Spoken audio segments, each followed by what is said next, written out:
it is.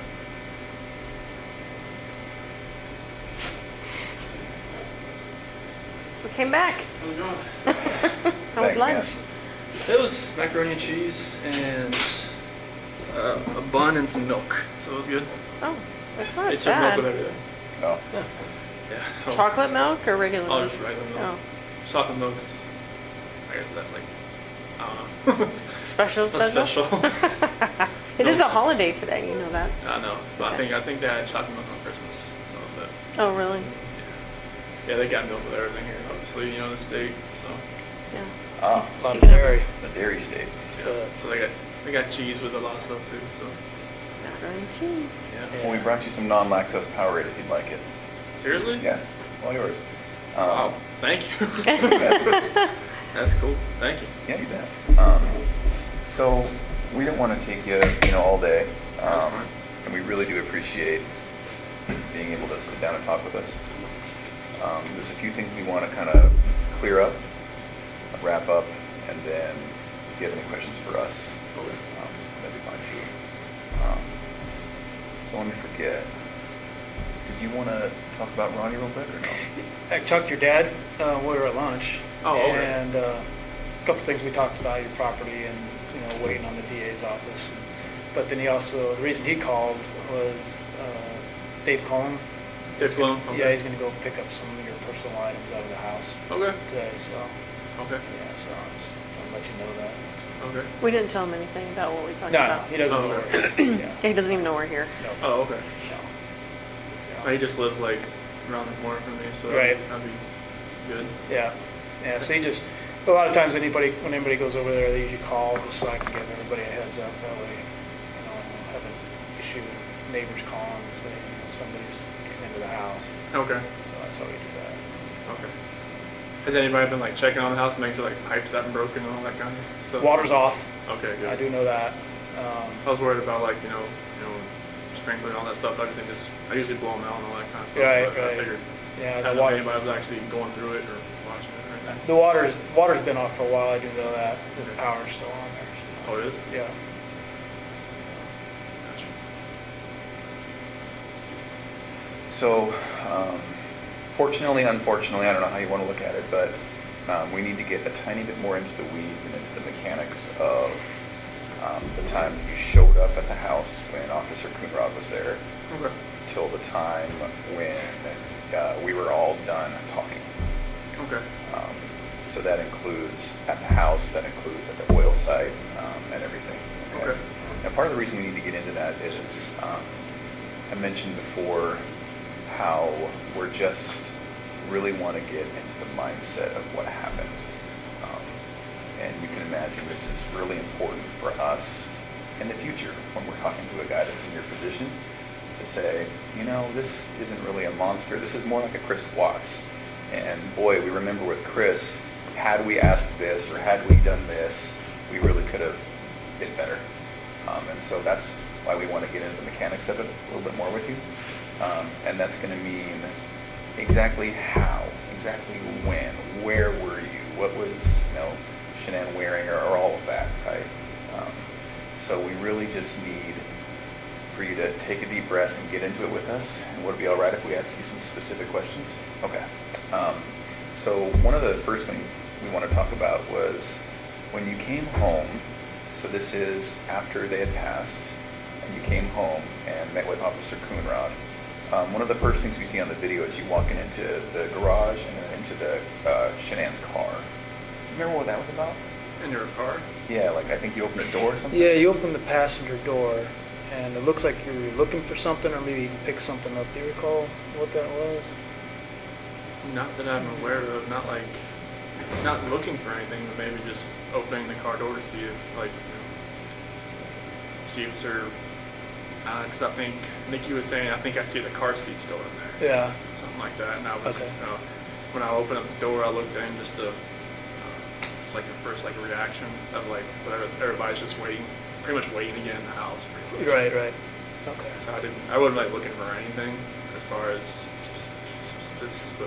specific or anything, but I was just, I don't know, just reaction going in there, and I know everybody's there. I don't know what's going to happen when they get Sure. in the house. Just out of nervousness, maybe? Yeah, I think a lot of it was nervousness. Sure, okay. And then backing up a tiny bit, I jumped forward too far. So she comes home at 2 in the morning. She gets into bed. When you guys had sex together, was that pretty quickly after she came home? I think it was around like 2:30 because I felt like she'd be in bed for a little A while. little bit? Okay. Yeah. And forgive me, it's not a pervy thing, but she woke you up? Yeah, she was just. I could feel like a hand was on Okay. me, like rubbing my leg or my chest or something Okay. like that. And then that was, signal it's go time type thing? Pretty much. She Okay. was like, yeah. Okay, I get it. And then that was maybe a half an hour after. Mm-hmm. And then after that, is there any talking? Or was it just kind of a And just like, quiet in the middle of the night? Yeah. Okay. just like I just felt her hand around me. I'm just like, what? And it was Time like, to go. Yep. Yeah, okay. That's funny. All right. Then a couple hours of sleep, alarm goes off. Mhm. Okay. I guess what I don't understand is, so then there was some talking, Mhm. and then how did you get on top of her? How did that happen? It's like when I got into bed, because she was laying, when she was sleeping, she was laying like face down, which she really never does. Okay. And I just got into bed and I kind of nudged her, and then she like kind of rolled over, and then I was just like right there on top of her. Okay. And so that was after you'd gotten ready? Mhm. Okay, so you go down, you make your food. Oh yeah, I got like cottage cheese and another couple things that I made my food that day. Okay. And then, so we talked a little bit earlier today about, there was all of these things playing in your mind where you just didn't even want to go another second without having this conversation or without some sort of completion, right? Mhm. And then so you come back, she's asleep, and then you just kind of nudge her. But yeah, I just kind of like, hey, look up for a second. And was there nudge talk for 20 minutes, or was it just nudge and then all of a sudden you're on top of her? No, she's pretty much on top. Okay, so that happened pretty quickly. Yeah, that's how we kind of pretty much talked. Okay. That was just right there. And was there talking? Yeah. Okay. And so a nudge, a talk, she's laying down and you're standing up? I crawled back. I got on my side of the bed, Uh-huh. and I just like nudged her like that. Oh, okay. And then you're talking while you're on top of her? Yeah. Mhm. Okay. That seems confusing to me. Is that actually what happened? Okay. And so... And she was fine, like just laying there when you trying to talk to her while you're So on I top think of she her? maybe I thought we were going to have sex again or something. Oh, Oh. okay. Okay. And how long did you talk? Like about 15, 20 minutes. Really? In that position? Okay. And was there any sex? No. Okay. Maybe I'm basically from the position that we're in. Maybe she thought maybe I'd try to go again. I don't know. Okay. And I don't harp on it too much, but I'm just trying to think, if my wife's 4 months pregnant and it's 5 o'clock in the morning and I want to talk and I want to get on top of her, that's just not going to fly. So that's why I'm confused. I know. So, is that really what happened? Yeah. Okay. And then talk for about 15 minutes and then it's heated and then your hands are on her neck. Okay. All right. What did the talk consist of? Basically, just about how at first it was more of like the selling the house type of thing, or not going to Aspen, or trying to maybe go in at a different time, and then it just switched all to the I don't feel like I'm in love with you anymore, not compatible. And went to that, and that's when I got to the heated part of it Okay. Did she ever say at some point, get off of me or anything like that? at the end. Yeah. That's what she said. I don't want you to feel like because where I was, it's kind of like she didn't want me to like to sit down or like hurt the baby or anything like that. It was just kind Did she accuse you of cheating at that point? of. So what'd she say? She's like, I knew there was somebody else. I knew there was somebody else. And I didn't come out and just say, that there is somebody else, but she obviously already knew. And your response to that was what? Did she say no, there's not? Did you deny it? I believe I just denied it, but at that point, because when she would accuse me at the beach, it was a lot of like, there's nobody else, there's nobody else, or like, and when we got back home, she always like said there's got to be somebody else, because she'd always talk to her friends like Christina or somebody on text messaging, and they'd always say there's got to be somebody else. If he's not wanting to sleep with you, like he's getting it from somewhere else, and there's nowhere else. I mean, she couldn't really say I would get anywhere else because I was using those Antarctica gift cards, so it's kind of like, she just made me getting distant, but she knew, and that's mainly the reason why I talked to her, because I knew, like, after that night, it was just like, it felt like, I just felt guilty, more guilty than ever before. Yeah.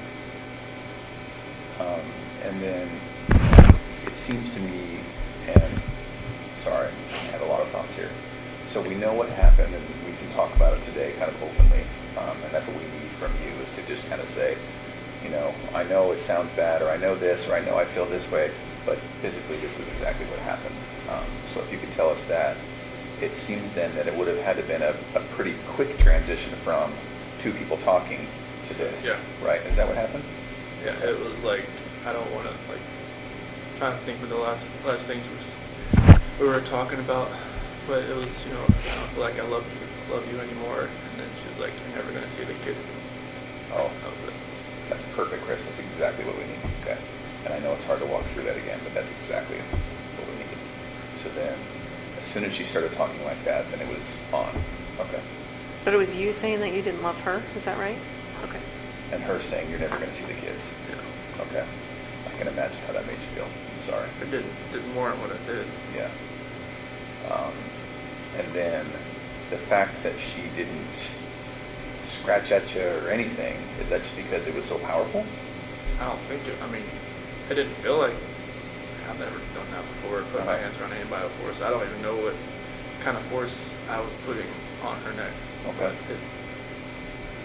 Like I said, 2 to 4 minutes, I don't know if that was 2 to 4 minutes. Did you cover her face at all during that time? Both hands on the neck. Okay. And so if it's done right, that can be a matter of seconds before someone on their carotid loses oxygen to their brain and is out, right? Did it seem like it was that quick, or? Okay. Maybe a minute, maybe 2? Okay. Screaming? Okay. All right. Did you see eyes go bloodshot or anything like that? Okay. Okay. And You then, kept talking about the mascara. Did you see mascara on her face? It looked like it was like, that's what I attributed it to. Was she crying? Is that why? At what point did she start crying? When I'm talking about the relationship, about not being compatible. And when she's talking about there's somebody else, that's where she started crying. That's where I thought, it was mascara. Mm-hmm. I didn't know if it was it. I don't know. I don't know. Was there a pillow or something you wanted to ask about? Yeah, so was there ever at any time a pillow or the sheet or anything involved in like that on her face specifically? No? No, like the sheet I kind of wrapped around to get downstairs. That was about it. The one that was at the site? Okay. And then the other sheets, they were in the trash. At what point did you put those in there? I think that was Obviously after I was in the house. yeah. I think it was probably the next day or so. Okay. I think I don't know. I'm not sure like what happened. This is hard to talk about. Like when Yeah. strangle someone. I don't like. Sometimes I guess they use the bathroom. So it was like I think that's one of the major reasons why, because I think that had happened. oh, okay. Okay. You said she was sleeping face down at one point? Was her face in the pillow or was it turned to the side, or how did that? Kind of like on the side. She was kind of like a side sleeper, but she was more down than usual. Okay. But then she rolled completely onto her back when you started talking to her?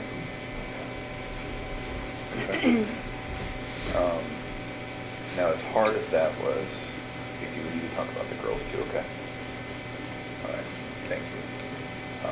So with the girls, we talked about how they got into the truck with you and were alive, okay? Are you 100% sure that's true? Okay. Can we go back just a second? You talked about before that Bella walked in, though, to the bedroom. Can you tell us about that before you left? Yeah, I was just getting the sheet off the bed, and she had walked in, and she had her little pink blanket with her. She's like, what's wrong? What's wrong with mommy? And where was Shanann at that point? Yeah, just pretty much on the bed, but she was face down. Wrapped in the sheet?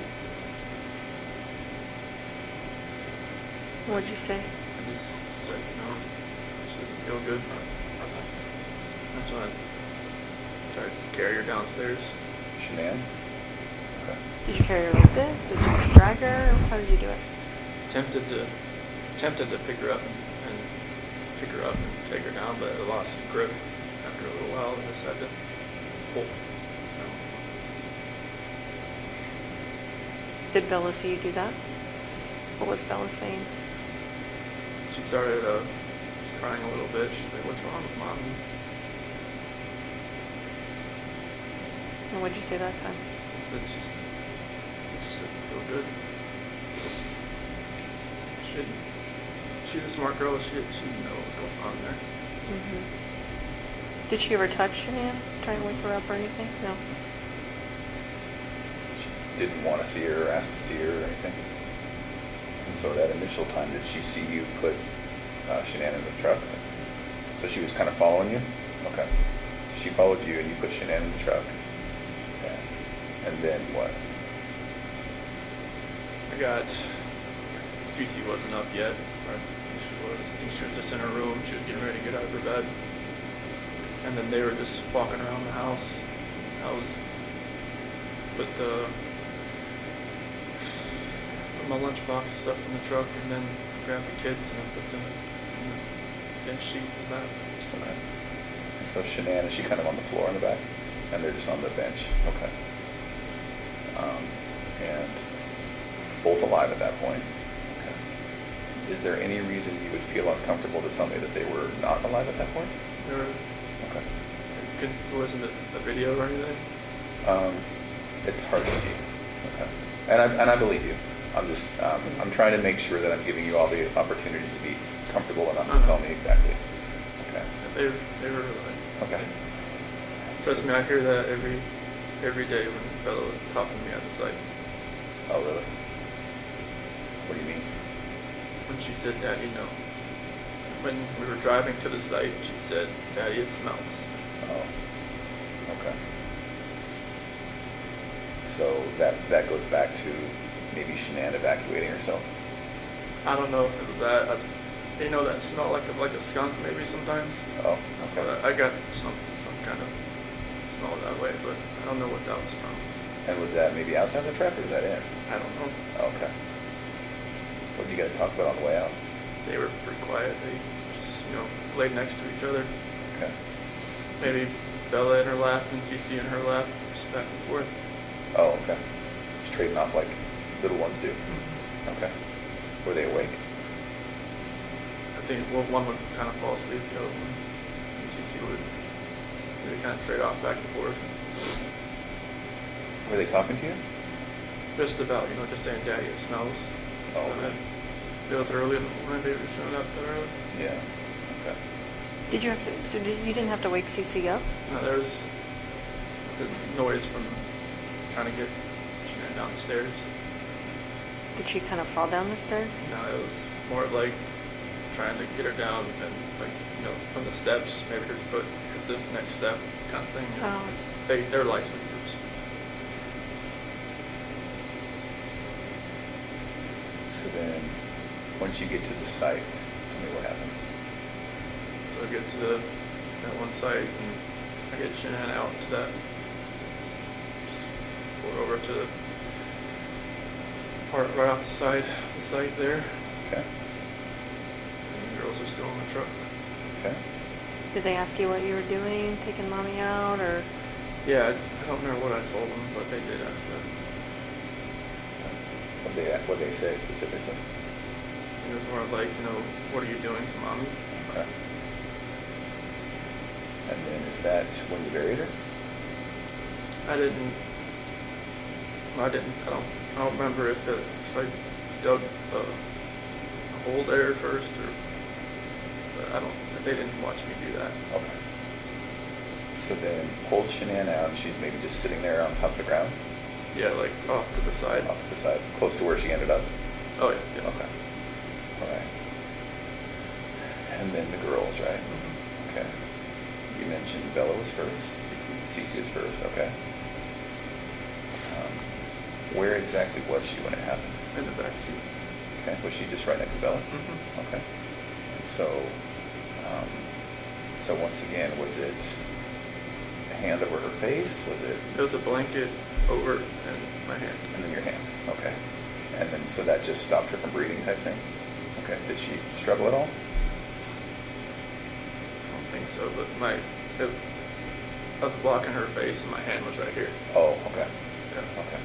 You had one hand here and one hand over her mouth?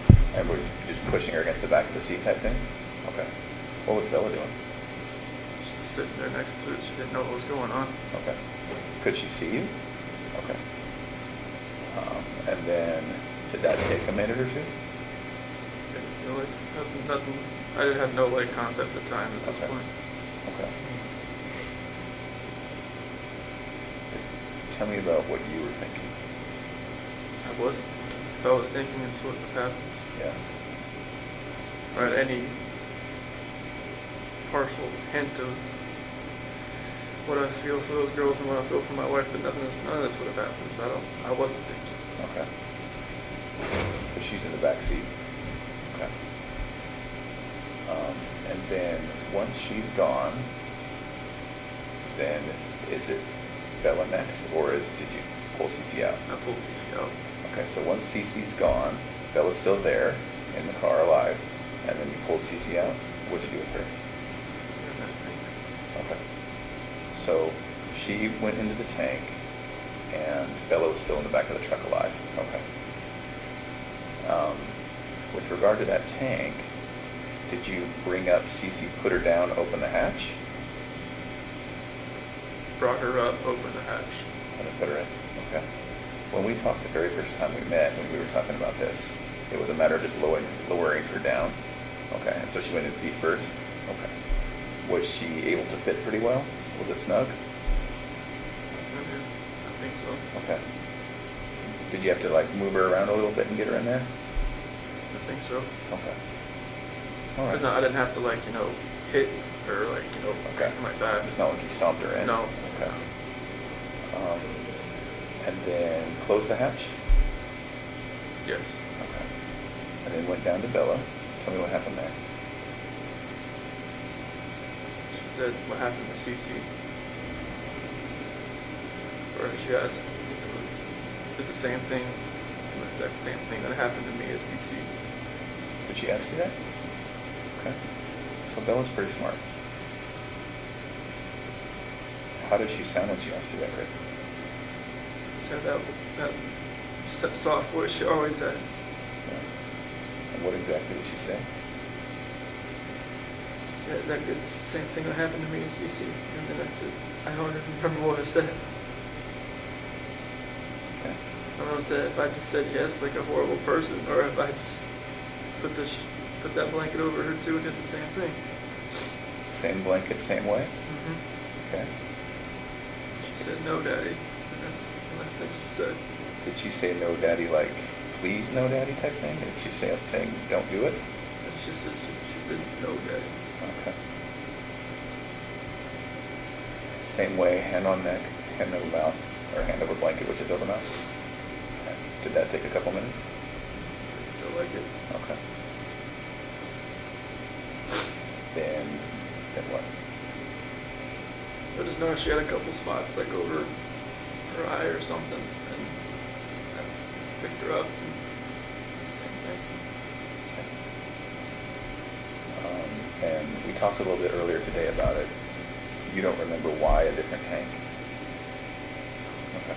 And there was no reason? No, they're both the same tanks. I mean, they're just like I don't know why I did two different things. Okay. There's one. I never got up there. Does one catwalk lead to both? Oil can go into either tank. Okay. But if you go up one set of ladders, does that eventually Yes, indicate to both? It's one catwalk. Okay. Now Bella was a little bit bigger. Was she harder to get in? It felt like it a little bit. Okay. And so was it a matter of just kind of maneuvering her? All right. So then, they're both in there. Is there any reason to think they were alive when they fell in? Okay, you're pretty sure. Okay. So once that's done, then what? Go over to Shanann, clear away some weeds and dig a hole. Okay. Did you have a shovel? Yeah, we have a shovel, a rake, and a weed whacker as part of our tools. With that rake, if I remember right, it was part of it was sitting there because it was broken. Oh, did it break as you were digging or something? No, when I was like smoothing the ground over. On this day, it broke when you were doing that. Okay. Was that after you were all done? And it seemed as though maybe the first people that got there saw it. Was it stuck in the ground? I guess it was like not like standing up, but it was like laying down. Oh, okay. Were you planning on coming back? I mean, I don't think so. Okay. At this point, then, this is just before then. In a couple of hours, you would make it back home to see Officer Conrad. Okay. And so once she's buried, then what? That's when people start showing up, I believe. Did you notice, was she cut or broken or bleeding in any way? No, I mean, I know like the bloodshot eyes you were talking about. I noticed that at that point. Okay. Other than that, no. Had she partially given birth? No. Do you remember? Yeah, I remember. Remember, she had a shirt and I think blue underwear on. Okay. That's it. And so at that point, she was, okay. Thank you. I know that wasn't me. Can you tell us about, obviously you know when the district attorney got up and talked about Bella's injuries and stuff. I didn't want to hear about that. Right. Can you tell us about that? As far as like her biting her tongue? And ripping her frenulum, which is that connective skin from your lip to your gum. It was gone. Her gums had it looked like a hole in them and the pathologist said it was from her obviously struggling to get away. I didn't know what that meant. Yeah. Could it be that that's what happened? So like, I didn't put my hand like over her, like that. Is that what you're talking about? Well, it would have been just downward pressure on her, this area. I didn't see any of that when I picked her back up. Like was it like her lip was like missing or something? Or? No, see this skin that connects there? Yeah. That was ripped. Like, it was gone. So it kind of made like a hole in her gum. I'm just thinking maybe it's like, maybe like if her her head was like twisting back and forth, could that have done that? Yeah. If I had a blanket open, I don't know, like. Did you feel her doing that thrashing or trying to get away? I felt her head moving back and forth. You did? But I didn't know that happened. Could you tell if she was trying to yell or say anything or? The only thing was the daddy no, and then like some grunt here and there, kind of like trying to breathe.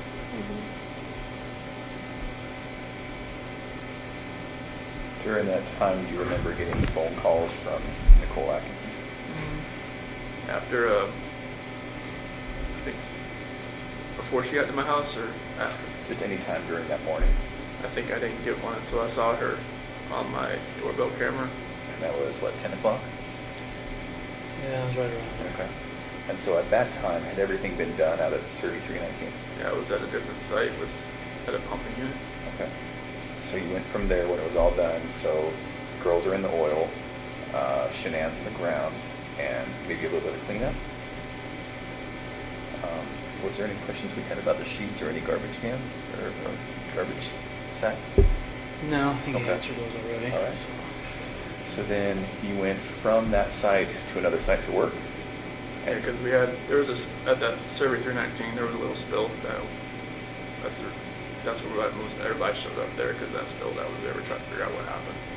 Oh, while you're on that subject, let me back up. The night before, you had some text messaging about going out there. Mhm. Can you talk about that a little bit? Yeah, that was, I think, Friday that we had figured out there was a spill out there from, like, it's an old site. It's set up a little different.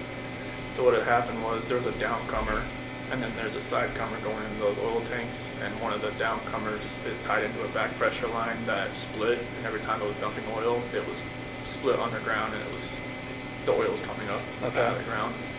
And we decided just to go out there on Monday because it was Friday, and he had like switched it out, or either he shut it in or he switched lines, or he covered it up and see if it was going to come back or not. Okay. And then just more specifically, you talked, or you text about how you would go out there and take Yeah, I was care of going it. to take care of it for him because I've gone out there plenty of times. Okay. So I used, when another guy was out there, as far as another foreman, he showed me around out there like a year or so ago, and I just got familiar with the place, and I just whaled him out. Okay. And so that was a genuine, Yeah, that wasn't yeah. a pre-alibi. No. That Because was there was a lot of people that said that you wouldn't normally do that. I normally help somebody. No, like a field, your position, not you specifically, but your position doesn't do that kind of stuff. Well, that's the thing. Like when I was a rover and to a field coordinator, I still tried to do everything I used to do. Okay. So that's still like I wasn't good at delegating stuff. I just used to just doing stuff on my own, or just like taking care of it for somebody else. Right. I wasn't good at the whole like, hey, you go do this, you go do that, Yeah. while I sit over here. And Well, you see what it looks like to us, I know. It's like, when it came up, we're I know. like I know. making plans to be out there, that day. I know. but that's not what it was. That was I wasn't- natural. No, Okay. I was just I was gonna help them. So how long were you there? 'Cause what time do you think you were done with the girls? Hard to really tell. I mean, I think everybody started showing up there by around 7:45, 8 o'clock. Okay. So, And then you were there. Did you say you went to a different site? yeah, it's like I think it was either the 10:29 or the 6:29 or something like that. And so how long were you at that site? The rest of the day until I got called away. So then that was, you were there for at least a couple hours until you heard Nicole Atkinson on the doorbell. Yeah. And then I think there was even more time after that until you started coming home. Yep. And you got home at 2 something? No, it's closer to 1:30 Okay. around there. So somewhere around, 9 o'clock-ish, all the way till 12:30 or 12 or 1 or something, and then came home. Yep. Okay. There was a lot to do about coming home and listening to that Metallica song. Have you heard about that? Battery. I've heard of a Metallica song that people have been. Someone sent me lyrics to it called "Battery." Do you remember doing that? That was Nikki Kessinger. She liked the song, or she just wanted to know what it meant. Oh, So that's and that's why you looked it up. Mhm. I just kind of looked at I didn't have the CD with me, so I didn't. Okay. I just kind of looked at the words a little bit. And was that on the way home? Mhm. Oh, that was just a different time. That was a different time. Okay, and so the media probably got a hold of that. Coincidence because it says battery, Right. Okay. but it's like it's more about like a family coinciding as a battery. Okay. Not like hitting somebody. Sure. Yeah. Why did Nikki want to know what it meant? Like, how did that come I up? don't know. It was kind of strange. I mean, she's very into different types of music, and I mean, music I never really thought I'd ever listen to, and like she got me into a few things there as far as music wise, but like Battery was something that she asked me because I knew Metallica pretty well. She just wanted to know like, hey, what's the lyrics mean? And I just looked it up just to look at all the words together and just put it in my head again, and that was it. We just made something out of nothing. That's why it was strange. I got those lyrics in a letter. Oh, so now does that make sense? Yeah. Okay. Yeah, someone sent me the lyrics to it. Yeah. I think that guy from California. The one that Oh, was the 18 kid? at one Yeah. point. The senior?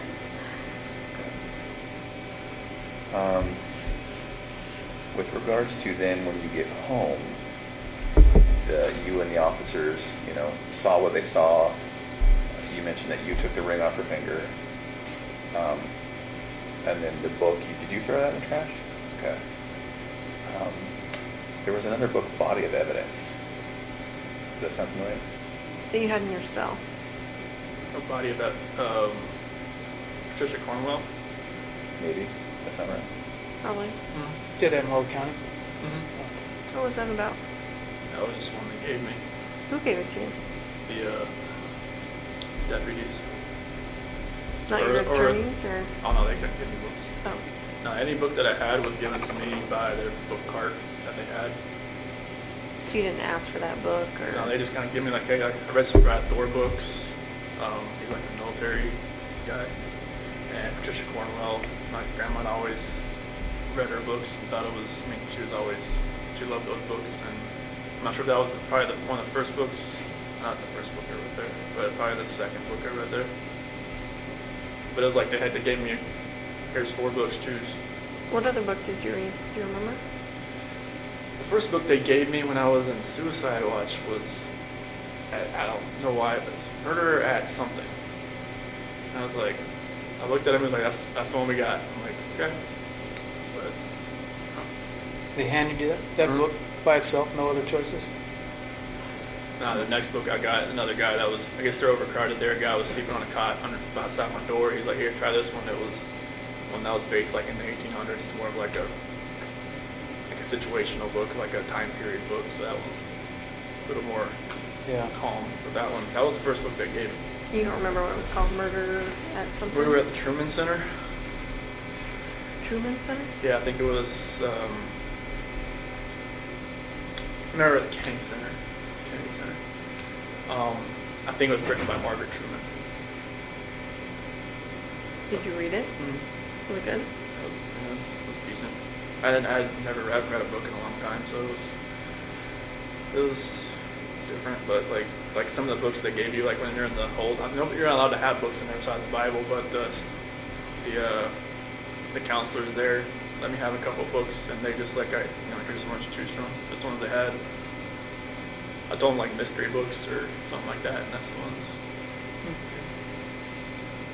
It's kind of crazy they're giving them like murder books, murder mystery books. You hope that it wasn't some sort of insult or, you can only hope. Okay. What do you think of yourself now? I don't back when all this happened, when I was in Will County and everything, I definitely didn't feel like myself anymore. Like when my attorneys would talk to me and talk to some of my friends and like some of the stuff they would say, like they would say good things, but I'm just thinking to myself, how can anybody even say those things about me now, being what happened? It's like people that I knew and that I never talked to again, that like maybe I was like the roommate like back in the day, or like went to school with, or something like that. Now they're just gonna say, that's it's like Chris Watts, that's a guy I went to high school with, the guy like he did all this horrible stuff to his family. And now like I know I shouldn't really take to heart what other people think about me so much. It's just a matter of like what God thinks about me, what He thinks, what His opinion is, not anybody else's. Because everybody's gonna have their opinion about everybody. Like before I got in trouble, I was always the guy, hey, look, or judge somebody on TV, like that guy that's no Orange Junction, that guy that's that killed that guy that raped somebody, that guy's horrible. Now I'm and it's like. Now, like, when we come out at like 6 o'clock at night and there's something on the news, like, I try not to even pay attention to it. It's like, I don't want to be in that position where I'm judging somebody else. Because that's, what people were doing to me. And I don't want to be that person anymore. But I just hope that I can, step back and kind of look at everything that I've done in my life. And then, like, up to that point, and just, like, I did some good things, but no matter of the most important thing, I screwed up the worst. I just hope I can at least maybe help somebody, and however much time I have left. Was it your intent the whole time you were taking the girls out there that you were going to do that to them? Honestly, It's like when I got there, I didn't think it was gonna, like you talking about the tanks or just. Yeah, like just. Thought process and all this, none of this makes sense. That's why I know you guys keep asking these questions, because it doesn't make sense to me. But I guess, did you could have done it before you guys left. I don't know. and not had him, alive in the back seat. They could have been with Shanann in the back seat. I didn't think about anything really, like as far as like how everything was gonna happen. I don't know like why it happened, like why I left everything out there in the field and why like all this stuff. Like just, none of this makes sense at all. But to Tammy's point, did you think that they might be coming back, or did you know they wouldn't be coming back?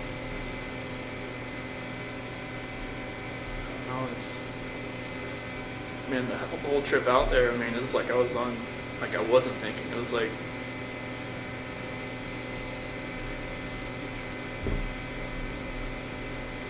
in my mind right now, I'm thinking back, I'm hoping that I wasn't, that I wasn't coherent enough to make that decision to where I knew I was going to kill my girls. I'm just hoping that, no father would ever want to do anything to hurt his blood and flesh, but I did that, and I just don't understand how it happened. So, I mean, I even read books that say, no dad would ever do anything to hurt his children, and this happened. So I always think to myself, was I even a dad at one point? I don't know. But it's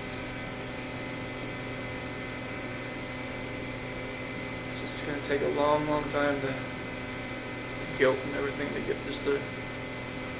Have you asked for forgiveness from God? It just takes a long time for me to forgive myself. And that's one thing that's not there.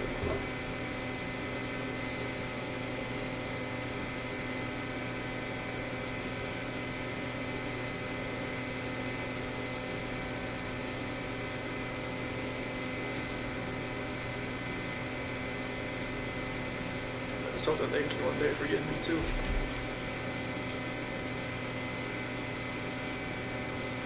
Stay with And I it. think you said earlier that you were so angry at Shanann or whatever that you were gonna,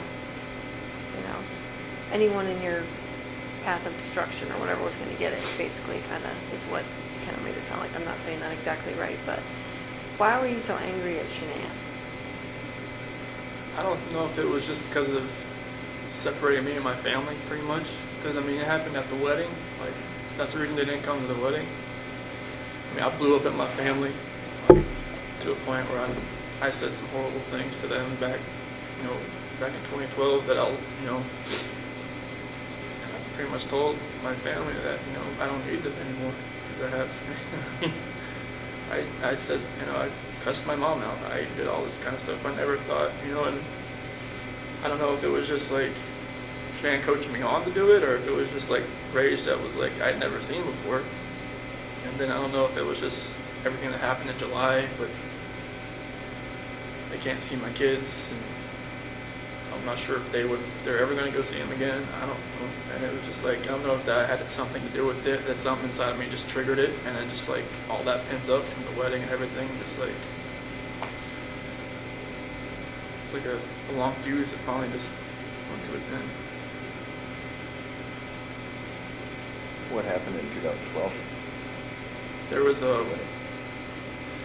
my mom and Shanann just from when I proposed to her, it was at the beach, and from then on it was just she always went up to Shanann and was I didn't need a ring like that when I was your age. I didn't need all these fancy things when I was your age, and just kind of kept boiling over, and then they never agreed on anything. It was just we didn't really need their help to do anything. We just we'll just pay for it ourselves and all that kind of stuff. And it was just back and forth. And I think maybe my mom just never thought she was good enough. She always thought she was hiding something from me. So, She always thought Shanann was hiding something? Like what? Stuff from her past, or Oh, I see. Yeah. So there's conflict at a barbecue when all the families got together. And the first, maybe a barbecue that Shanann put together for everybody to get to meet each other. Two families, if you call that. Like when you first started dating. Oh. I remember we did have something like that, but I don't remember any kind of arguments at any place like that. I know, like, when I proposed to her, Shanann had her family come down to the beach too. They stayed at a separate house. But as far as like a barbecue or anything, I don't remember one that was like that. Way before then. Yeah. I remember the time when I asked Frank to, if it was okay if I had asked Shanann to marry her. I remember that little get together. I don't think. So then what was the blow up at the wedding about? It was just my mom and pretty much my sister just didn't like her. Oh, They just thought, you know, that Shanann had taken me away from them and moved me out to Colorado.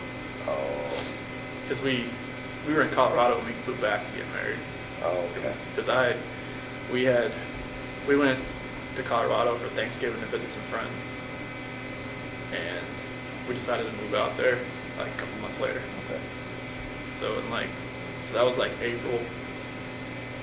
I moved out there April 2012, and we got married in November 2012 in North Carolina. So they always thought I was just that she took me away out there.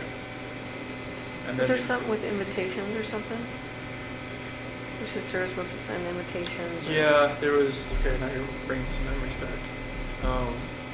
There's something to do with that, and then my sister wanted, you know, her kids. Oh, my sister wanted her kids as like the ring bearer and like something else, ring bearer and flower girl. And then Shanann, like, you know, she told her no, or wait, either Shanann told her no or Jamie backed out because of something else, and then it just like all blew up. And is that pretty close to the wedding? Yes, yeah, within a couple weeks. Did they go to the wedding, your family? My grandma did. But your parents and your sister did not go. Ronnie wasn't there either? No. Nobody was there. It was my grandma was there, and then like the dance when like, you know, the groom dances with his mom, like I danced with Mark's mom and my grandmother. It's sad, isn't it? I mean, it all comes from a place of love, you know, them loving you and not wanting to get stolen. And It was a great day. I mean, everybody was really happy. I mean, it's always just rang in the back of my head. They were never there, and every time they look at pictures, it's just like, oh, where's they're not there.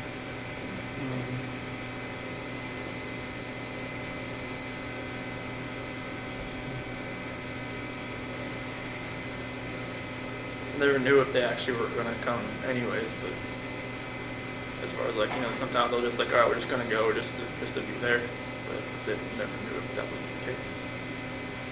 And so then when Tammy was asking, why were you so mad at Shanann? Was part of it just this whole family strife? That's the only thing I can think of right now, because I mean, there's no other reason really to be mad at her. Cause, I mean, we took care of each other our whole 8 years. It was just like a good relationship.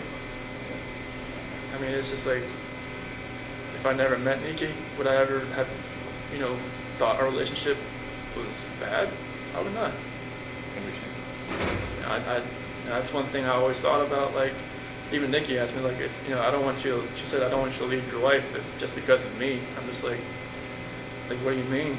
She said, well, just if you met me, like, would you have known? I'm like, no. 'Cause I never thought I would have strayed away from her at all. Like, I've never tried to follow anybody, you know? Right. Was Shanann checking your phone, or She always had my phone. she was checking your phone? So how did you get past that? I use my work phone. To text? And you had some secret apps, right? That was on my personal phone. Were you using anything else to have contact with her? No, I just text her with my work phone. And like when Shanann and the kids went to North Carolina, she used my personal phone. And she just told me like to put pictures in an app, and I just found that calculator. I just put, you know, just searched on the app store, like hidden pictures, and this calculator app first one popped up. Like in your iCloud or your whatever isn't linked together, so she would know if you're getting at, you know, downloading apps and stuff like that. They used to be a long time ago, but when we got different phones, or when our phone, like our phone contact list would be synced up from the cloud and stuff like I couldn't have, like, she had like tons of like phone contacts. I just couldn't have all that, but it's still kind of linked up at one point. But as far as like, she asked me to get my own iCloud account just to kind of free that up a little bit. How about your Facebook account? You deleted that at some point. When did you do that? And why? I think it was, so we got back August 7th. Went to work. I think it was probably August 8th. That's when Nikki told me she told her friends about me. And I just figured, they'd probably look me up on Facebook and see that I was pregnant. If Nikki already knew it probably already, but that's the reason why I did that. Did you and Nikki ever fight? We never fought, but like I said, I had to like calm her down a bunch of times. Yeah, you started to mention that when we were talking to you before about her getting upset about some video or something about being bipolar, or Well, what are you talking about? I think either my dad told me about that or John Walsh told me about, like, she made a couple videos like when she was just like, talking to herself, saying that she was bipolar or something like that. But a lot of the things was like, when she realized that, okay, like, she's the other person in the relationship, that, I'd always put my wife first over her, and that's what kind of made her take a step back a few times, and then like I had to kind of like calm her down. Tell me about those times. What'd that look like? So the first one was probably around July 4th when I had to leave her house, because she wanted to kind of spend most of the day together before she went to like a baseball game or something. And like when I had to leave, it kind of just made her like kind of take a step back and wonder what she was doing. And I just told her, like, hey, just because of what's going, like, just because I had to leave doesn't mean like you have to just take a step. I was like comforting her at some point. I don't even know why I was doing it. Maybe I knew I was too far gone at that point, but it was. Because this is Shanann's pissed. She's called you 10 times. You were sleeping because you had your day off, and then you go outside to talk to her on the phone and then tell Nikki that you need to go home just in case she calls back and all that, right? Mm-hmm. So what did she say to you, Nikki? She was in the shower and she said okay, and then that's like when I talked about I calm her down. She's on the phone. So. And was she like, we're breaking up, like we're not gonna, I can't do this? No, she said like she didn't want to, like she didn't think it was safe or it was good for us to see each other anymore that day, like the rest of that day, just because of all that. And I'm like, okay, that's fine. And then she asked me to come over like later on after she got back from her baseball game. And so you did that? Mm-hmm. So what was the second one like? It was basically about the same thing. She was, I didn't really know it at one point, but I guess she had set up a couple dates with like some eHarmony app or something, and they never showed up. And she'd already made plans with me, and Wait, what do you mean? She set up dates when she had plans with you? Yeah. Why would she do that? I guess she kind of figured out they weren't going to show up. She went, I guess when she went to the baseball game, they never showed up, and there was another one, and never showed up either. So she's actively dating other people while you guys I are didn't know together? it until like a couple weeks later.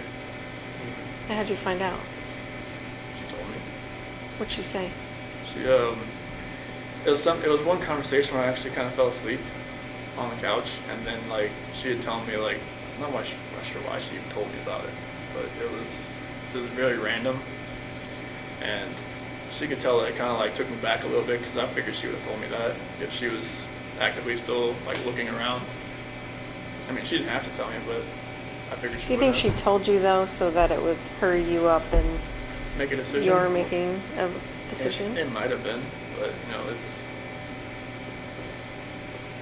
she never had anybody that's actually tried to like fix things as far as like, hey, like I like where we're at as far as like the relationship goes, and actually like I did stuff for her around the house, around her little apartment, and like nobody's ever done that, and she just thought it was different. So. What about our male friend? Where does he stand with her? What's his name?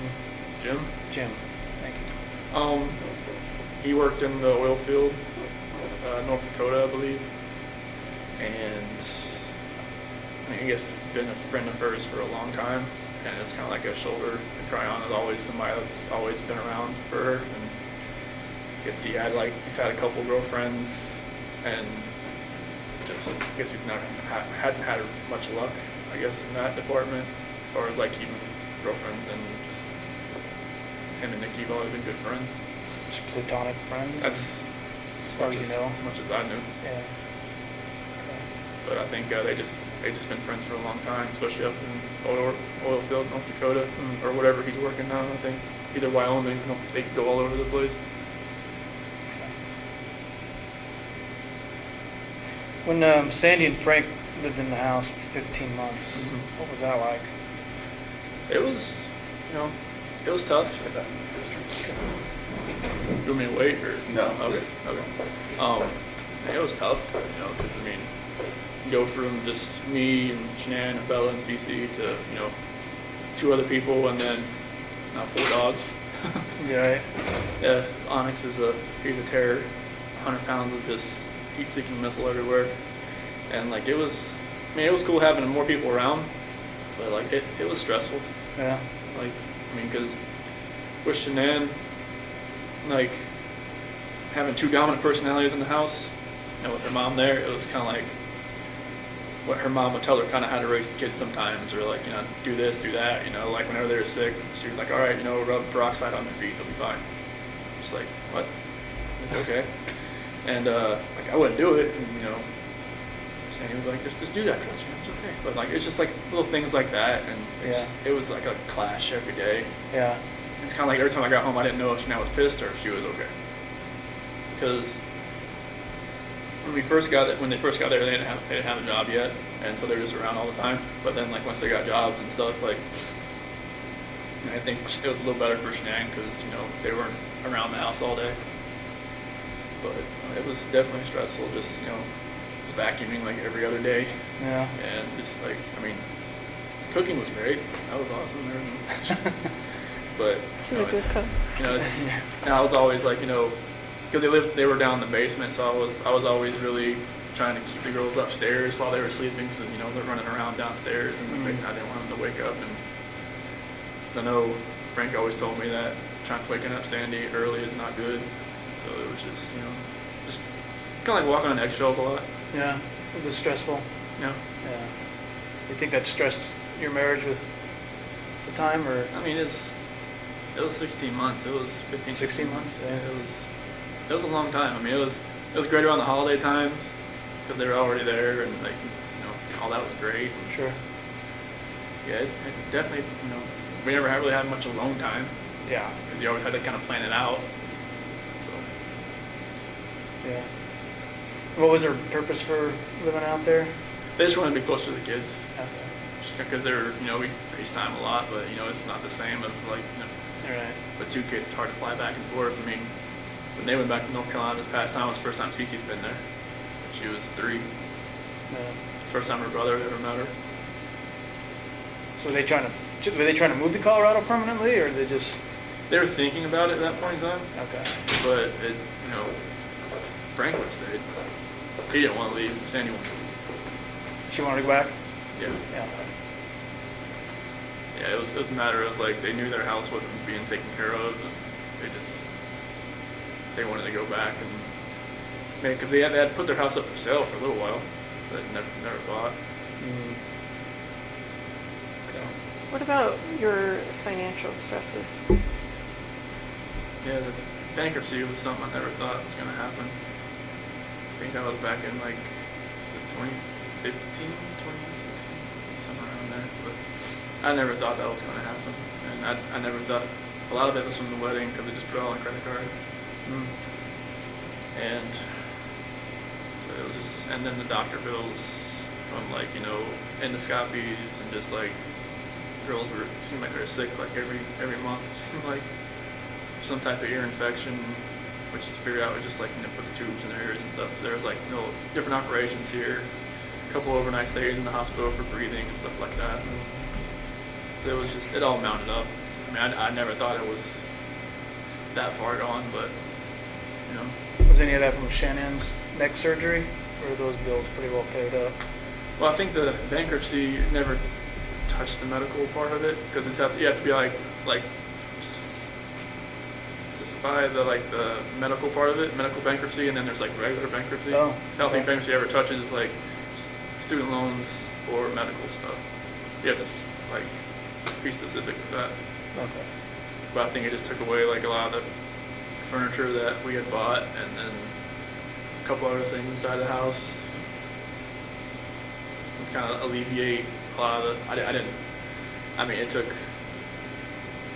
I mean, we had to make the house payment by phone every month, and I had to listen to the bankruptcy spiel like every time, and it's just like I didn't know how long it was going to take. But apparently, it was. I mean, once you're in bankruptcy, it's pretty much you never get out of it. Yeah. It seemed it felt like. Weren't you guys behind on your mortgage even when I like talked to you? earlier in it's like I think December 2017, and then January, February, March 2018. That's when I took we took the 401k out, the loan out to pay for that. How was it that you were spending so much money? What were the things doing? Just, kids and just other bills that we had, and I mean, I knew the car was getting paid for by the bell. But, I never really asked to see. I didn't even have access to the bank account through my phone. Oh, So I never really asked to see what it looked like how far. But I just know she'd call me and tell me, hey, can you pay the mortgage today? I'm like, yeah, cool. And that was that's from my little 4-wheeler incident where I sold it without actually paying it off yet, and she thought no, you're never touching the accounts ever. So I'm like, okay, that's cool with me. But I never saw the account or what was in there. I just hey, there's my when I worked at Longmont Ford, I got my check, I just brought it there. Yeah. So There was a hair care company, I think it's called Monat. Does that ring a bell? You know anything about that? Mhm. Like maybe hair dye. I don't know. Looks like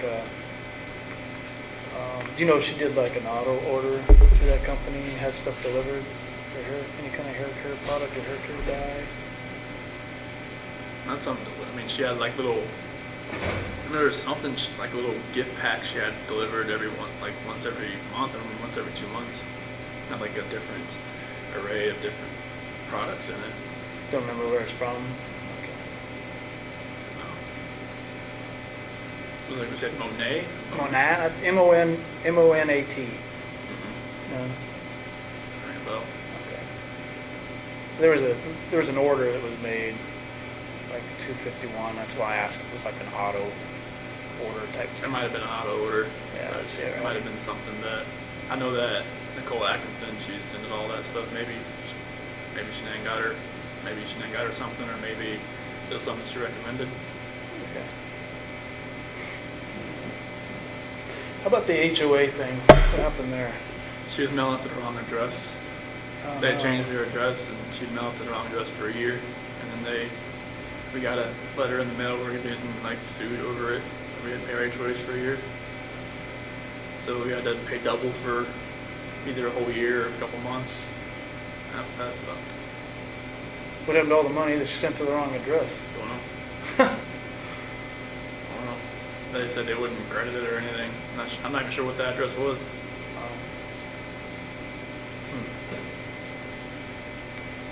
She said it was just something that she didn't see. I was like, well, I wasn't gonna harp her about it because she did so much. So I was like, I'm not gonna say what the heck are you doing? No, I'm just Sure. don't need that to blow up. So. I know she felt bad enough. So Chris, what do you think we could have done better? What could have made you tell us the truth that night? What did you need to hear from us that you didn't? Not really. I'm not sure what really goes to people's minds when they're in an interrogation room.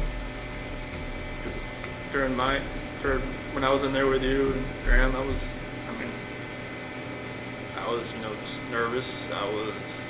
I knew I had done something wrong, and I knew you probably already knew or were going to find out. And it's just I've watched enough, TV shows to kind of see okay, what's going to happen next type thing. Never knew if it was actually right, but I think it's just the horror of like knowing what you did and trying to tell somebody else what you did. That's what kept me from doing it, because I didn't even want to admit to myself that I had done anything. So I knew what I had done. I knew how bad and horrific it was. I knew how bad I was going to hurt other people. I just couldn't even admit to myself that I had done it. Because I couldn't even tell my attorneys I did it until like 2 weeks later. So were you trying to save us from the horror of No, it, or it was what do just you a think? matter of I couldn't admit to myself, and how could I admit it to you? So do you think any amount of us asking you things different ways would have helped, or do you think anything would have helped? I think if maybe you didn't ask about if Shanann hurt the kids, you would ask the other if something in that a different order of question, maybe it would have came out a different way. Because that's the only reason I went with that story, is because that was. Well, you weren't giving us anything I know. else. I know. That was the problem. I know. But so if we would have said, what do you think?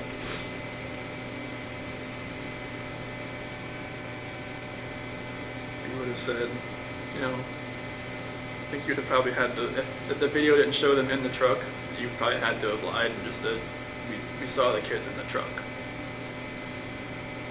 I mean, I hate to say you would have to, lied to get me to say what you wanted me to say, but it might have been that. That we saw the kids in the truck? When we were talking, there was a point where you just said, "Can I talk to my dad?" Did you just want to tell him first? I just wanted to, tell him that, that I loved him, and that it's probably the last time you're going to see me again, as far as, outside of a cell, pretty much. You looking forward to him coming? Yeah, because just talking to him on the phone, it's just totally different when you see him, see a face, It's like when we got on that little video conference in Love County, it was all I could do to stop, just not to just break down on that phone. So it'd be good to see them What do you get to do when they're here? just like this. Like in a room like this with a If table? there's a or- visiting center, down in my unit, and I don't know what it looks like, but I know they said it's like tables, and it's pretty much they set up a time and you get a couple hours. It's That'd just, be good. yeah, it's just in that little center, and I'm not sure what else is in there, but I just know there's tables. I think there's vending machines and stuff like that. That's about it. But it'll be good to see them, and fortunately they can't bring their phones in or anything, so I was hoping they could maybe show me a video or two, but I don't have for a picture. But they pretty much only let you come in with your ID. That's it. Can they mail you still photos or anything like that? Yep, they can do the still photo. This is sometimes they try to play a video over the phone for me, and it's it's really fuzzy and crackles a lot, so I really can't hear anything. Do you have any other questions for us, or do you ever wonder, I wonder why they did this, or I wonder why the investigation went this way, or? I think the first time I was brought in, I think it was the 14th, I believe, when I met you that night. I mean, you told me there was a bunch of other people coming in for statements. Was that true? Yeah, Yeah. There was a couple people. Okay. yeah. There were a lot. There were a lot, actually, yeah. Okay. So We I had a whole think, board's worth of people listed okay. and agents out. okay. They didn't get the attention you got that night, but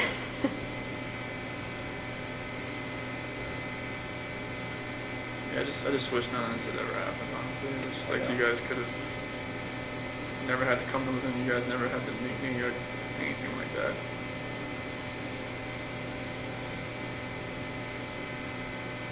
None of it ever felt real. Especially when they put me in that suicide watch cell, and last thing that one of those guys said was good luck, and just slammed the door, and I just kind of knew from then on that was it. The deputy said that? One of the guys, one of they call them the SOG guys, Special Operations Group in the Will County Jail. Yeah. That was it. Next morning, when I got out to take a shower, I saw the newspaper, and there was this big piece cut out of it. Just know what that was about, and that's kind of saw like my last name around like oh, and it begins. If we came back to talk to you someday, would you be inclined to talk to us again? Okay. Yeah, today just took me off guard. I had no idea. Yeah. We didn't really want to tell you we were coming just Oh. because we didn't want you to have anxiety about us coming. I would have had anxiety. Yeah. Yeah. So we figured the blitz attack was probably the best course It's today. like the first time we met. Right. Oh, you knew when you were meeting me. I just did. Yeah, you just don't have all your props here today. That's right. It's our props, man. Those it's legit. Sophisticated equipment. It is. Right? That's right. Sophisticated instrument. I don't know that that's going to happen. We might not ever see each other again. But I didn't think we would, honestly. your experience is definitely interesting. You yourself are definitely interesting. We see things in you that we didn't expect to, and we don't see things in you that we expected to see. So it's very interesting to us, and it's. I hope you can take to heart that today was a lot about us learning how to do better, how to talk to people better, how to do investigations better. I mean, like, I had never talked to a police officer before, or like FBI, CBI, anything like that. So that was all new to me. Like I said, everything that I've ever seen as far as the authorities has been on TV. So I didn't know like what to expect, especially when I got that interrogation room. It just felt like exactly what it looked like. Just like you guys poke and prod and then leave. Come back in. It's like give me time to stew, give me time to think, and it's just like it works. It just really like I don't know, just drills more questions into your own mind instead of just staying in the room and just asking questions all the time. Mm-hmm. You liked it when we took breaks? Like, you think that worked on you? I did. So you were like watching videos with girls at one point. Do you remember that?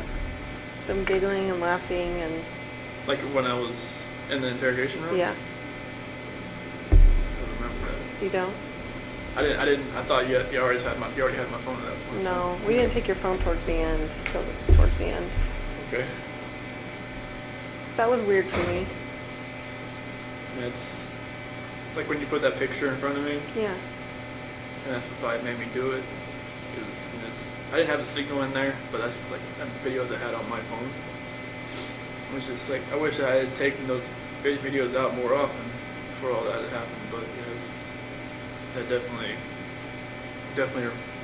got in my head a lot. I don't know where that picture was from because I'd never seen that picture. The one we showed you? Really? And I'd never seen Cece in that dress before. Really? We talked a lot about that dress. Yeah. Is that just And you were saying making it up? I never saw her in that dress. You were even telling us when she last wore the dress About the and boots the and boots. Not that dress. Those are her favorite winter boots, and she wears Oh, the them all winter summer. boots. Winter boots, yeah, but that white dress was a little different. I've never Oh. seen that picture. No, because you talked about buttoning it up. You said, I remember because she just wore it the other day and I had to button up the back and, It must have been a different dress, but not that one. huh. That picture, was that in North Carolina, or was that? I don't know where the Pulled picture it came off of from. Facebook. Shannon's Facebook. So maybe it was while you weren't there or Might have something? been, yeah. Because you don't recall that, huh? Because there's a lot of pictures, I guess, I didn't see when they were in North Carolina that my parents have. Like, especially like 4th of July and stuff, and they had like 4th of July dresses on and stuff like that I never saw. Oh. Some I had on my phone, but that white dress I never felt like they were like she was going to church or something. I just never saw that white dress. And Bella's little dress that she had. Her little awkward smile there in the back. Yeah, that definitely got in my head when I did that. When we had the picture out there for you? See, and to us it didn't feel like that because we I know, I really didn't didn't show any elicit emotion. any emotion. I Yeah. don't show emotion that much. It's like my dad. It's like we don't show emotion. Like Were you fighting it down, or were you just not a guy to show it? most of the time, I'm not a guy to show it. Like I hold it in as much as I can, and in my cell, I cried a lot, obviously, but I'm not really a guy to show it. Okay. I don't know. I try to hold it as much as I can. I don't know if it's- You were a difficult guy to read, especially at the house that day. That makes total sense now. Because I knew it was like, just because I was like in shock or just like disbelief or just like, some people said I looked like I was a heartless, no soul person, soulless person when they did like the TV interviews or something. I'm just like, I'm just glad I never saw it. I don't even want to know what I looked like, what I sounded like. But you were obviously feeling it then, you just weren't. Yeah, just like showing it. nothing registered at all. Everything was like just harbored deep down, and then like I think it was just one night when I was in my cell, it just all hit me all at one point. Not the fact that I was in jail, but the fact that like everybody was gone, Right. and none of it. I think if it was like like if something happens to your family, like in like an accident, like a car accident, or like something like horrible like that, it registers at one point. But if like you did it, I don't know if like it just doesn't register at one point. It's like in my head, it never registered. Does it seem real now? Oh, it feels real, like every It does. day. Like I see pictures, I just know like where they were at when they were doing that. When I first had like some type of hearing over the phone, and I heard like Frank and Sandy and Frankie and they were on the phone, and I forgot what kind of hearing it was. Something about like a probate hearing or something. I knew exactly where they were in the back. I heard the birds chirp. I knew they were on the back deck, and I just like walked back to my cell, just bawled my eyes out because I knew exactly where they were. I knew how many times the girls were back there, and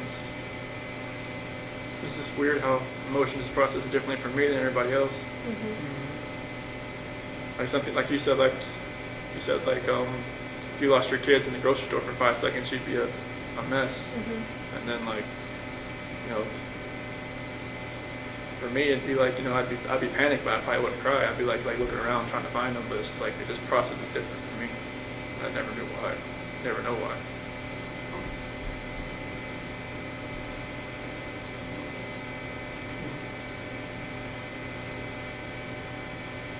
I don't want to think I'm like a cold-hearted person. It's just a matter of just don't show it. Show the emotion as much as other people do. Even when the girls left North Carolina, her Chance brother and mom and dad were all crying when they left. And it's just kind of like, I never really saw my parents get like that when they left. So it's kind of like, I don't know if it's like you're born that way. Like your family doesn't show emotion like that? Is that what you're saying? Yeah, my dad couldn't really speak at the sentencing hearing because he said he was kind of like, he said he was going to lose it. Like lose his emotions, like that really hit me. It's kind of like I never seen him like that, Like vulnerable? Like nobody really ever seen me that way either. That's why maybe I just. Was it ever like you're a sissy if you're like that, or was it just something you just never did?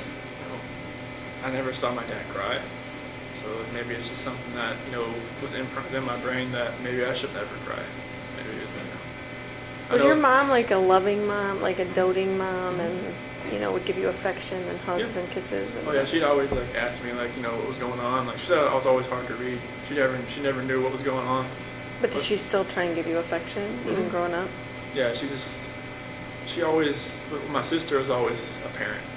Like it was always like what was going on. She was always open with me. It was always just closed off. And she always wanted to know what was going on, like how I felt. And I just like, okay. That's all I give her. Even if something was wrong, like I would have probably never said anything, because like I just deal with it myself. But I don't know if that just growing up that way just kept me that way.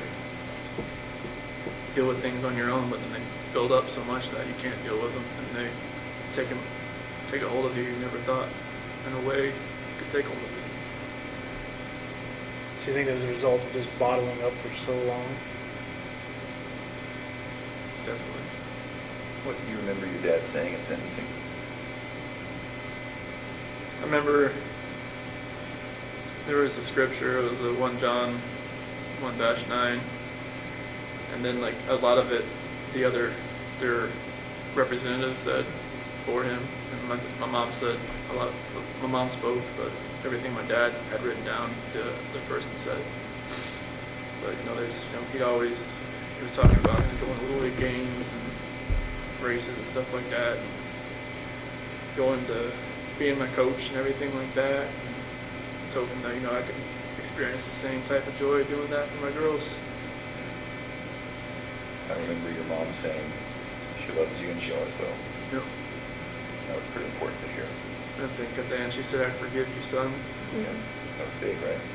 Mm-hmm. Yeah. And your dad, when we came here today, we were just hoping and praying that you would take your dad's advice. Do you remember what he said? I hope if you ever get a chance to talk, you can talk about it. Okay. And I think that's what today was, don't you? Mm-hmm. Yeah, I think it was. I didn't expect it to be today. Yeah. So DA made some comments during that sentencing hearing about your emotions and having no emotions, or you remember all that? Yeah, just like, he lied to us from the start and a couple other things. I believe that's what he was saying. What do you think? Do you think he was anywhere close to? What do you think of? Basically, what is your opinion of what he said in that? I mean, it's going to be, taking all his evidence and putting it into the story that he wanted to convey. And like, if you don't know me, that's where you're gonna portray me. Like, if you take everything from August 13th to now, like, that's how people are gonna know. That's how people. There's no other way people are gonna opinionate themselves about me, just by what they see right there. Right. They're gonna say, okay, they look at the guy that did the interviews on the 14th, and they see, okay, that guy should be like, on his hands and knees, like crying his eyes out, and what's he doing? He's just like, he's just talking. Right. And they're just like, I know, and maybe got some information maybe from like her friends saying, he was cheating on her or something like that. He's a cold person. He was, trying to do this and that. It's like, they don't know me. That's always going to be their opinion about me. Because like, there was one church service, the only one I've been able to go to in here, and it said you're not defined by one moment in your life. And I think that's like, people are defining me by one moment in my life. They don't know like what happened before or what can happen later. Right. So I just hope that, maybe hopefully one day people can stop judging everybody.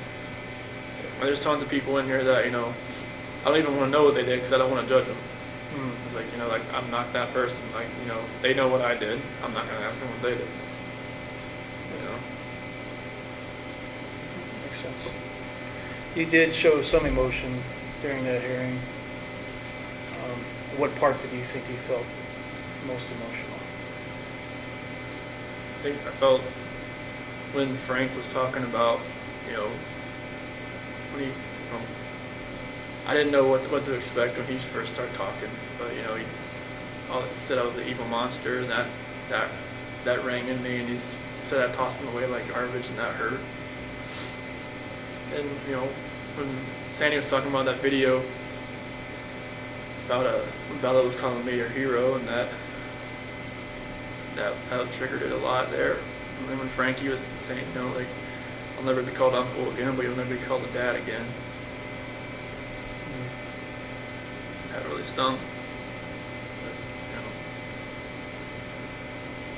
when my parents got up there, just hearing my mom and dad talk, just like, they really couldn't look at me but I just know, like, everything they said, saying they forgive me and that, I'm still their son, no matter what. Yep. I know, like, even my attorneys told me, like, you need to show a little more emotion, because I guess first time I went to the courtroom, I didn't know what to expect. I was still, like, new to everything, just in shock about what was going on, and they said I was just a cold person, just looking at me. So when I did the plea and at the sentencing hearing, it just all of it felt just more real than anything.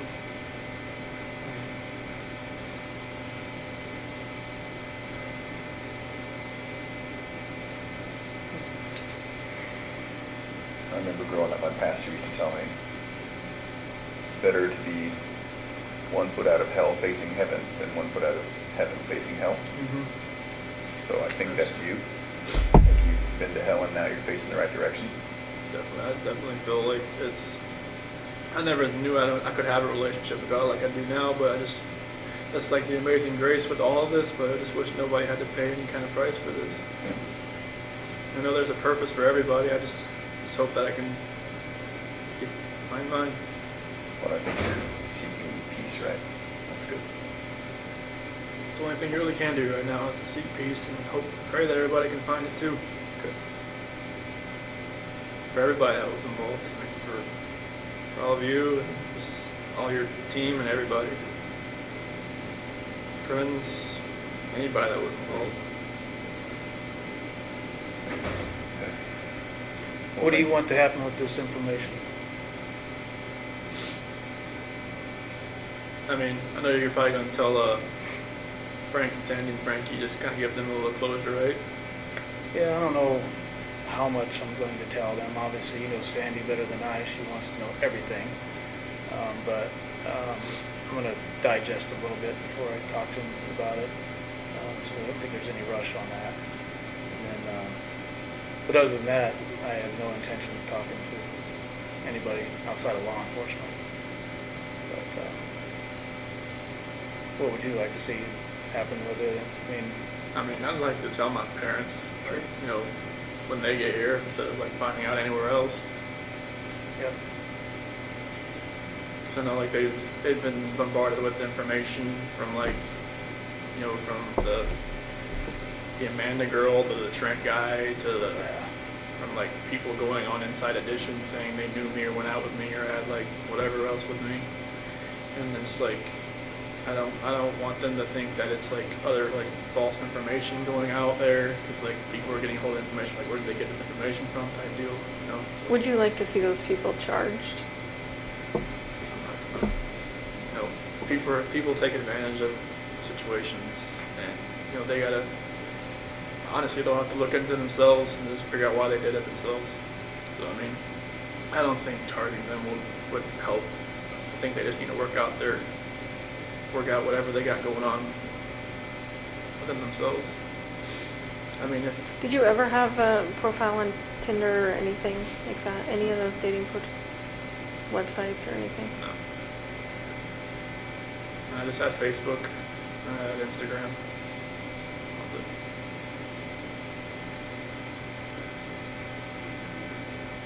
I didn't even know what the WhatsApp thing was called. That's when I was like, John. You'd never heard of that? No, I was just like, I don't even know what that is, man. This guy's fishing for something. So, I'm sorry you had to waste your time and go out there and talk to him. It was a big time waster. It was a big waste of time. Yeah. But you would not want to be listed as a victim in that case, as far as him being charged with like false reporting. I mean, he's whoever's gonna try to get their 5 minutes, 50 minutes of fame, whatever they want to do with this. I mean, that's on them. I mean, if he's willing to do that, then he needs to figure out what's going on with himself before, like, you know, I don't think charging him with something's gonna fix that. So it'd just be a waste of time, I think.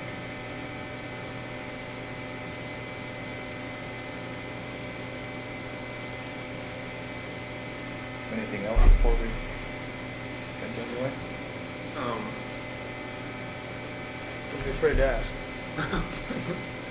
How are things in Colorado now? I mean, since all this has happened, everything's quiet now. Everything's Yeah. cool and Well, we had another guy murder his fiance, girlfriend, whatever you want to call it. So that's made a lot of news too. I'm sure you've probably seen that on the news. No. So- everything here is based. I think the only thing here was like that Jamie Kloss thing. I don't know if you heard about that. Oh yes, we were Right. just talking about that out front. That the girl was kidnapped. Yeah. She Yeah. escaped after like 90 days. Yeah. Insane. That's crazy. He'll probably come here. Everybody Yeah, comes they here. said he's in some county jail. Is that right? Yeah, Is that what she was saying? Barron or something? Barron, Yeah, so all I see here is like stuff I try to. It's like everything happened here. So you guys stay the night there. Watch out. Sorry. Definitely. Yeah, Do you mind if I take a picture of you just to show what you look like now? You just look so different than. Just, like. It's not gonna go on social media or Okay. anything. It's just for like our own records. Okay. Is that okay? That's fine. Were you asking him something while I was? I'm sorry. No, I was just going to say it's like the roads in the background scary enough, you know. I know. When it's snowing, it's Mhm. horrendous.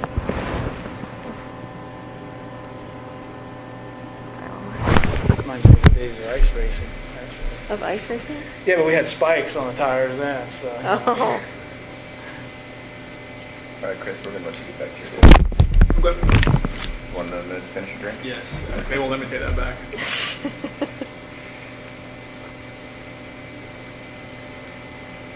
Yeah, I had to shave. They recommended I change my appearance at the RDC. So. Why is that? Just so people didn't recognize you? No.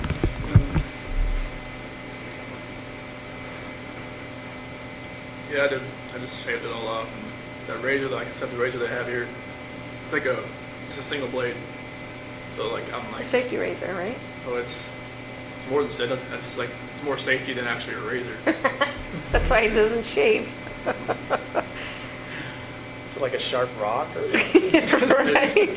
Just imagine shaving the same spot for like 5 minutes, and then finally, something starts going? yeah, it starts. It's like I gotta warm it up or something. I don't know. You'd probably be better just plucking them out with your fingers or something.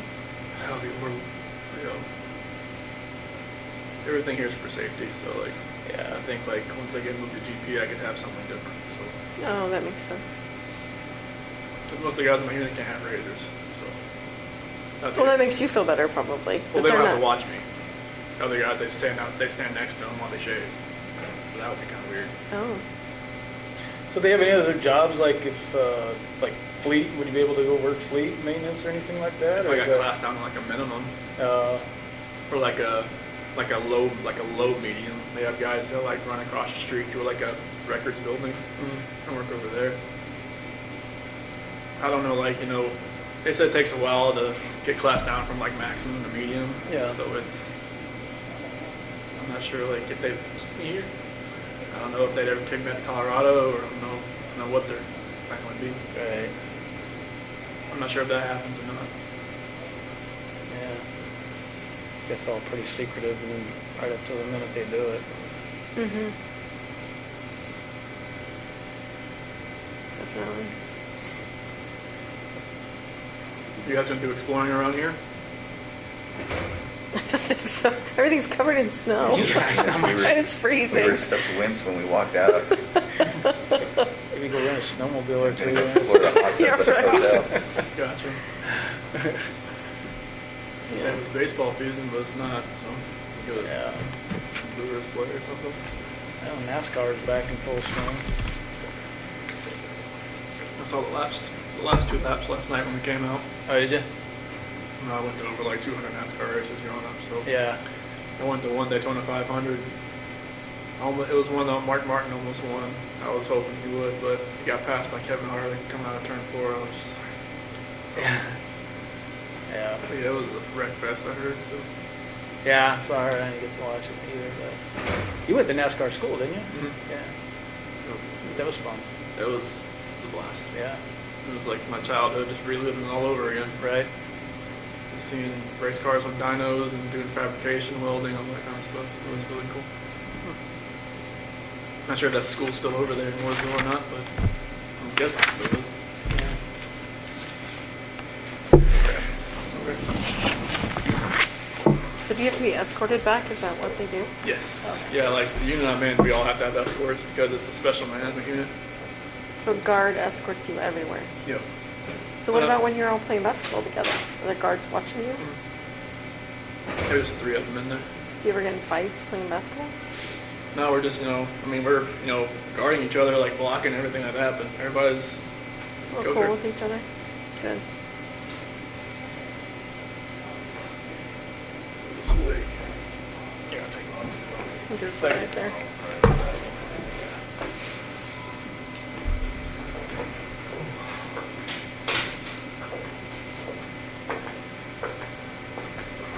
You guys fly back tonight or Tomorrow. tomorrow? Yeah. Could have flown back tonight, I guess, but I don't know what time the flights are even. It's probably the only time you ever come. My brother Oh, went yeah. to school there, so. But I had never visited him when he lived there, so that was my first time driving through yesterday. It's a cute little town. Actually, this town's cute. Honestly, like the downtown. It's a pretty cute Mhm. place. It's just so desolate because it's so cold right now. I think it was like a couple weeks ago. It was like -50 with the wind chill here. Oh, Yeah, they said like the PSU counselor I talked to, she said it hurt to walk in there and breathe. 22. wow. Not bad. Yeah, they were saying, like, on the news, like, for people in, like, Chicago and all those places not to take deep breaths because it was, like, freezing their lungs. Yeah. It was insane. It was like a deep cold from Canada that came through here that just like it froze everything. I mean, it was so cold in ourselves. We were just like going out to eat. We were like just like shaking like that because heat couldn't keep up with Yeah, that. there's not much you can do. Plus, this place is old, so like all the windows like were Oh. they couldn't insulate it. Yeah. Yeah. The wind was just like just rushing in. Would you What- stay here if you could? I don't really know much about the state or anything about what's going on in here, but like from what I see, I mean, they say it's decent. Yeah. Like I said, it's a lot better than going anywhere else. Yeah, that's generally the word. Is if you hear it's not as bad as other places, that means it's pretty good. Yeah, so like I'm just hoping and praying that I can help people here and that they'll just keep me around. Maybe they'll make me like a personal care worker or something. Help other inmates, mentor them, because I guess they have a couple guys that are serving a life sentence that have turned into personal care workers or counselors. Good. Help other guys when they come in. When I can do that. They don't have like the normal programs you would have, but you know, it's not what I mean. Mm-hmm. Like some guys like they want to get like extra degrees and stuff like that. They don't have that here. You have to go to one of the other places. Mm. So if you just said, I want to, do some more education stuff, would you get moved to another place, or is it totally up to them whether you get It's totally to do up that? to them. Yeah, because like I'm not sure how that gets paid for. Right. So like I'll just whatever they want me to do, that's what I'm gonna do. If they want me to move back to Colorado, I'll be like, why? Why do I have to move back to Colorado? Oh, if they told you that, Yeah. you would question that? Oh, like after a while, if I was here for a long time and then say, okay, since you leveled down, we'll move you back. I'm like what? But I don't know how that would go. Are you scared to level down, though? No, I mean it'd take years for that to happen, but like I don't know. I don't know how it would be like in Colorado in a DOC there. A PSU counselor, she worked in DOC in Colorado and California. She said Colorado looks like California now. Really? She says bad about the gang violence and everything. I could see that. Yeah, I can see. Definitely changing. Yeah, I think people in this part of the country are just different overall. It's really, we kind of talked about that earlier. Colorado's not like it used to be. People here just seem to be nice regardless. I think a lot of transplants probably moving into Colorado from other states. Yeah. Probably affecting that because no, Dave Colon, he said they were moving to Florida just to get away from Colorado because it's Oh, are like they? it changed. Yeah. It's just so expensive and... Everything's expensive there. Crazy. Mm-hmm. Houses just keep going up and up. If you want any kind of like a half an acre of land, you're just going to pay the same amount of money. Here, I think it's a lot cheaper, but the pay is it's much lower, I think, too. Yeah. Mm-hmm. Yeah, I was doing a little reading on the area, and the median house price up here is like $116,000. I mean, you can't even buy a mailbox in Colorado for that. No, it's like No, a P.O. box that's right there. true. Yeah. What, a P.O. box in Colorado? $100,000. Okay. Nuts. I think I was reading like Pittsburgh, kind of like the same way. It's like it's crazy to think about how much it varies from like state to state, city to city. Pittsburgh expensive? No, like Oh, inexpensive? yeah, it's like Really? 150,000 per house. Really? Like deal. I'm like, geez. but deal with the weather and deal with all that kind of stuff Yeah. too. Yep. Yeah, there's a reason for that, right? Like here, I guess you got like April to September. That's your only good months here. The rest of the time you're in your house. Yeah, I don't think I could handle that. Especially have snowmobiles. I wouldn't even like that. Yeah, you It's can't still do that cold every day, on right? You start using the snowmobile for necessity, that's a problem. To Right. get to the store. And you got to put a license plate on a Daily snowmobile. commuter. Yeah, that's a when you problem. Kind of walk around Titletown all the time. Mm-hmm. Are they coming or? Yeah, they just literally walked away with another person. Oh, they did. They gotta get to the end of the wherever and come back. Mm. This place is It's huge. big. It's a long hallway. So how far is your pod or wherever you're staying from here? All the way down that side. All the other way? Yeah. I think this is like the west side of the building here. Mm. I haven't gone much farther than this. Like all my stuff's always on the east side. But they got huge like pods that'll have like over 100 guys in them. So, but they move like 40 or 50 people out each day. You have a cellmate, right? Is that what you No. said? Oh, you don't have a cellmate? Nope. When I go to GP, I probably will. Mhm. I haven't had one. Most of the cells in my unit are single cell. There's like 3 that are doubled up, but they don't have the overcrowding they have, that issue they had when I first got here. That's what she was saying. That there was like 400 extra inmates Yeah. that they ended up shipping out to different places. So Yeah, I never knew what the assessment part of it was as far as like how many people they had coming in and out, but it was like people coming in and out everywhere. Mhm.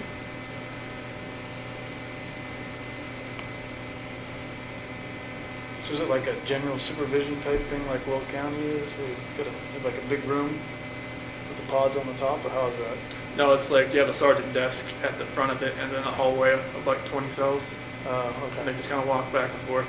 The RDC was like you have like a cul-de-sac of cells, 3 tiers, and then like the perch for the sergeant right here. He can see into everybody's cell just from looking around. All right. But this one's like they got to walk up and down. This used to be like a mental hospital or something. They said Oh, like back in the day. okay. It's definitely old. You can hear those pipes like vibrating around the walls, Mm. and it's like, hope that don't bust. is it like exceptionally freezing in here? Just been cold in the last 20 minutes. Yes. Yeah. It gets, Whew. depending on which way the wind's blowing, depends on which side, but the building gets cold. It gets cold. It's pretty chilly. There was like a 6-foot snowdrift outside my window for a little while. It's finally starting to go down. So when it was like -50. It's crazy.